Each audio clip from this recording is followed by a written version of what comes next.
día más, con la gracia del Señor, proseguimos el comentario del Catecismo de nuestra Madre la Iglesia.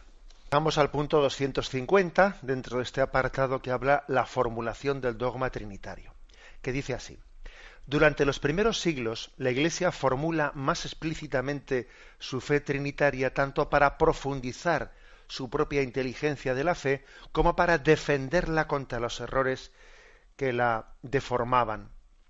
Esta fue la obra de los concilios antiguos, ayudados por el trabajo teológico de los padres de la Iglesia y sostenidos por el sentido de la fe del pueblo cristiano.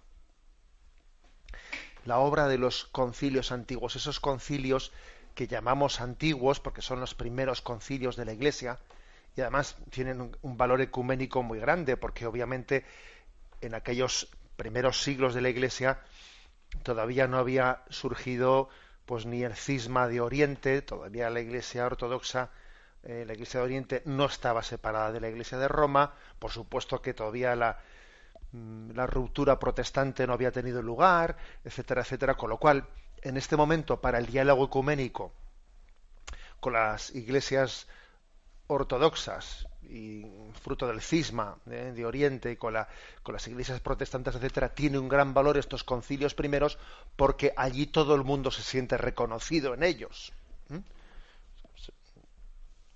Pues porque todavía no había nacido, ¿no?, esas heridas contra la unidad de la Iglesia. Todo el mundo se siente reconocido. Les llamamos concilios antiguos, etcétera. Por supuesto que nosotros no hacemos diferencia entre concilios de primera y concilios de segunda. Todos son concilios, pero si hablamos de lenguaje ecuménico, somos conscientes de que los ortodoxos o los protestantes no les dan el valor que nosotros les damos a los concilios pues del segundo milenio, etcétera. Bueno, pues lo que se afirma aquí es ¿por qué?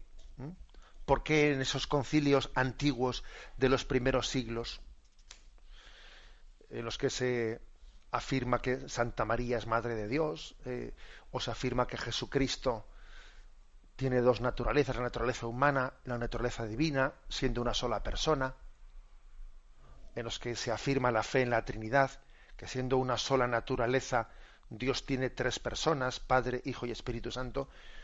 ¿Por qué llegan a formularse? Y aquí dice, por dos motivos. Por profundizar en la propia inteligencia de lo que creemos, y segundo, para dar respuesta a los errores que se van planteando. Que, por cierto, no son dos cosas distintas, sino que puede ser una sola cosa. Muchas veces, cuando uno escucha una predicación errónea, eso le hace pensar. Y entonces, el famoso Arrio, que fue una de las crisis principales en la Iglesia. Arrio empieza a predicar que Jesucristo no es Dios en el mismo sentido que decimos de Dios Padre, sino que, bueno, es una criatura. Y entonces, claro, se les encienden las alarmas y dice la gente, bueno, pero como una criatura, Él es el Verbo, desde toda la eternidad ha estado con el Padre. Y Arrio empieza a decir, bueno, pero es que Jesucristo es la primera de las criaturas que Dios Padre creó. Pero Jesucristo es una criatura más del Padre. Y hubo un tiempo en el que Jesucristo no existió, que solo existía Dios Padre. Claro, se encendieron las alarmas y entonces la Iglesia contestó a Arrio, ¿no? Diciendo, oiga, usted niega la divinidad de Jesucristo. Bueno. Entonces, ante los errores, pues comienza una reflexión que uno quiere comprender mejor la fe de la Iglesia, se reflexiona, se recurre a estudiar, lógicamente, lo que siempre hemos creído, lo que los evangelios dicen, lo que la Iglesia ha practicado, ha rezado, ha formulado, y entonces es cuando llegan, ¿no?, las formulaciones de la fe. También es bueno entender que los errores, que son una desgracia, obviamente, ¿no?, y las herejías, que son una desgracia, Dios es capaz de servirse de ellas para hacer más luz en la fe. Es verdad que mientras que padecemos la herejía, lo pasamos mal, porque hay una confusión tremenda, ¿no? Pero cuando la Iglesia actúa contra la herejía, se clarifica más la fe.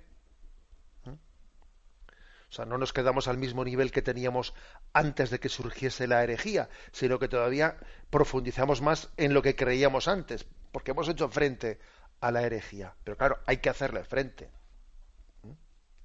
E igual que en el Nuevo Testamento se nos da noticia de cómo la persecución a los primeros cristianos en Jerusalén, con motivo de la muerte del asesinato de Esteban, el protomártir, y luego también de Santiago, todo este tipo de persecuciones fueron ocasión providencial de que se extendiese el cristianismo, porque al huir de las persecuciones fueron llevando la fe a otros lugares, allá por donde iban. Bueno, pues algo así ocurre también con los errores, que los errores Dios se sirve de ellos para la providencia de la aclaración de la fe, de la profundización en ella. Ocurre además que cuando alguien formula una herejía, o sea, una formulación incorrecta de la fe, suele tener, claro, el error que formula no es un error total, suele coger pues una parte de verdad y hace de la parte el todo.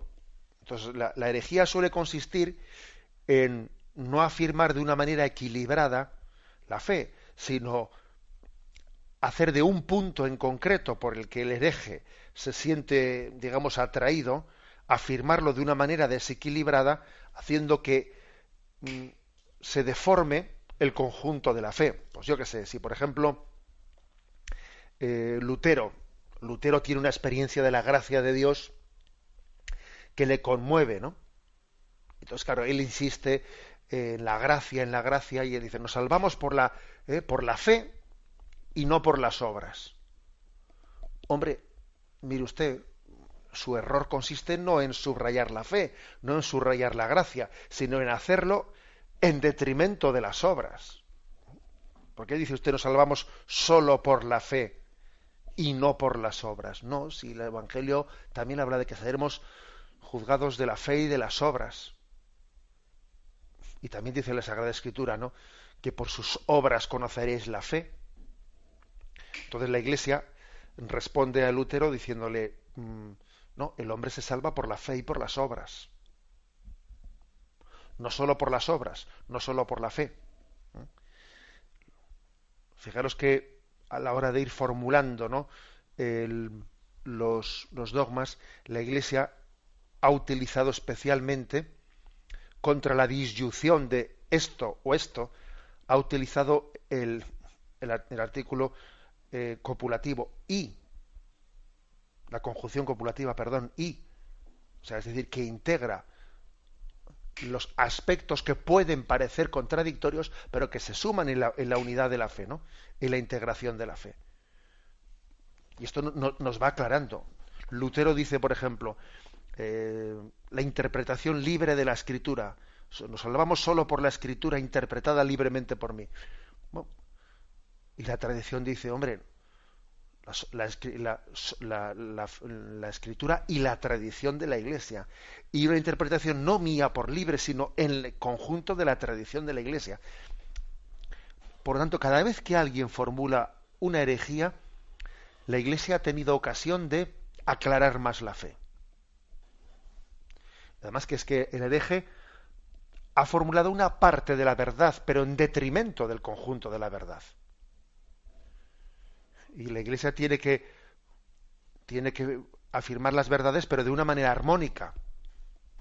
No una parte de la verdad contra la otra. La verdad católica es una sinfonía. Y uno no puede, por ejemplo, Lutero afirma su fe en el sacramento del bautismo y de la Eucaristía, pero rechaza el resto de los sacramentos. Oiga, el conjunto de la fe tiene que ser integrado de una manera armónica, no afirmar un aspecto frente a los otros. Bueno, así, de esta manera, pues, se fue providencialmente, ¿no? Las propias herejías han sido una ocasión de una comprensión más profunda, y cada concilio que se convocaba, la fe salía más coherente, más profunda, más claramente expresada de cada concilio. Termina diciendo este punto: esta fue la obra de los concilios antiguos, ayudado por el trabajo teológico de los padres de la Iglesia y sostenidos por el sentido de la fe del pueblo cristiano. Los concilios, formados por los obispos, echan mano de los padres de la Iglesia, de los grandes teólogos de la Iglesia, muchos de los cuales son obispos también, pero bueno, algunos no. O sea, ser un pensador, ser un gran teólogo de la Iglesia no está unido a ser obispo, pero bueno, eran muchos, ¿no?, los primeros padres de la Iglesia que eran obispos al mismo tiempo. Pero vamos, los concilios se sirven de la fe de estos padres de la Iglesia y de la fe del pueblo cristiano. Que el pueblo cristiano tenía una fe, un sensus muy cuidado. No, vamos a ser sinceros, bastante más cuidado que lo que tenemos en este momento, ¿no? Existen determinados episodios históricos que nos conmueven. Por ejemplo, cómo estaba implicado el pueblo creyente en los debates de cómo formular la fe. Por ejemplo, allá en Éfeso, cuando se formula la fe en Santa María, Madre de Dios, la Theotokos, nos cuenta la historia que dentro del debate que había sobre si María debía ser confesada explícitamente como Madre de Dios, pues que el pueblo de Dios rodeó la casa en la que estaban reunidos los obispos para hablar de ese tema, estaban reunidos en concilio, y el pueblo de Dios con antorchas por la noche rodeaba aquella asamblea rezando, y todos gritaban: Theotokos, Theotokos, Madre de Dios, Madre de Dios. Claro, nos puede sorprender a nosotros pues la noticia de un pueblo en el que se hablaba y estaba totalmente popularizado, ¿no?, pues el tema de la preocupación de cómo formular la fe. Nosotros de lo que hablamos es de fútbol, pero es cierto, tenemos noticia clara, histórica, bien contrastada, de cómo en momentos determinados la preocupación en la formulación de la fe, desde luego, era totalmente popular y no era cuestión de 4 especialistas, no. Y a alguno le puede parecer raro eso, ¿no?, que existiese un momento en el que culturalmente pues le interesase totalmente al pueblo de Dios cómo se formulaba la fe o qué estaba pasando en el concilio, ¿no? Bueno, a mí me parece eso bastante más normal que no que nos vaya la vida, pues como he dicho, en un equipo de fútbol o en lo otro, yo qué sé. Pero la fe del pueblo de Dios fue una parte muy importante en la formulación de los dogmas de fe. Yo me despido con la bendición de Dios Todopoderoso, Padre, Hijo y Espíritu Santo. Alabado sea Jesucristo.